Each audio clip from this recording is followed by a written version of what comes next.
All right, turning now to that big night at the RNC and former President Trump's first speech since Saturday's attempt on his life. Accepting his party's nomination, he spoke of unity while also repeating the attacks and false claims that have helped divide this country. Tony is in Milwaukee, where he has been leading our coverage. Tony, good morning. Good morning, Nate. You laid it out pretty well there. His voice was softer, his ear was still bandaged, and he promised to be president for all of America. But after Donald Trump detailed in sober tones Saturday's attempted assassination and said the division and discord must be healed, Donald Trump returned to being Donald Trump. He returned to form. And by the time he finished, after midnight Eastern time, he'd called a former House Speaker crazy, re-upped false claims of cheating last election, and accused Joe Biden of destroying America. So for more on this, I'm joined by Ed O'Keefe, who was on the floor with me to the balloon-filled Ed. Yeah. Good morning to you. Good to see you. Look, there was that talk of unity, but perhaps most strikingly, the president spent much of the address recounting his harrowing brush with death. I'm not supposed to be here tonight. Not supposed to be here. Yes, you are. Yes, you are.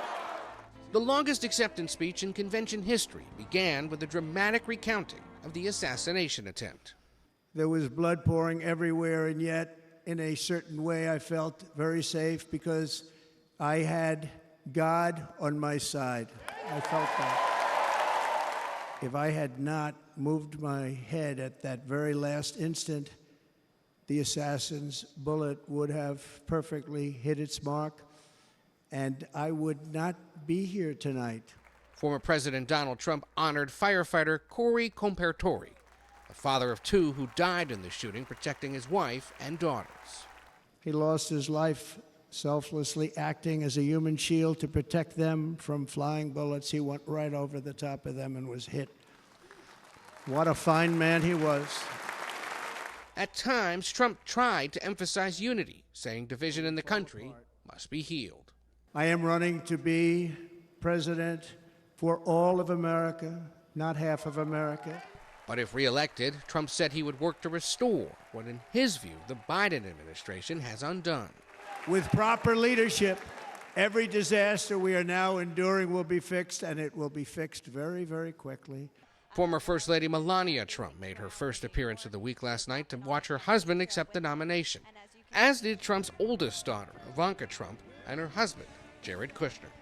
The evening at times resembled a pro wrestling tournament, less a traditional campaign rally. When they took a shot at my hero,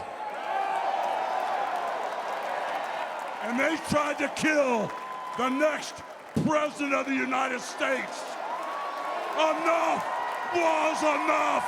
And I said, let Trumpomania run wild, brother. Delegates like Brooke McGowan from North Carolina believe Trump's speech capped a momentous week for Republicans. He took a bullet for us on Saturday, and we could have had a much different outcome this week. This could have been a week of mourning and scrambling to try to figure out who would be our nominee, because no one can hold a candle to Donald J. Trump. In response to the speech, the Biden campaign noted former President Trump never made any mention of issues like access to abortion services or his support for January 6 rioters, and they said the choice for voters now has never been more clear. Tomorrow, Trump heads for his first campaign rally with his running mate, J.D. Vance. They're off to the battleground state of Michigan, Tony. Yeah. And for the record, longest convention speech ever. Can't repeat that enough. It was a long night. It wasn't. Get some sleep, Ed. Thank you very much.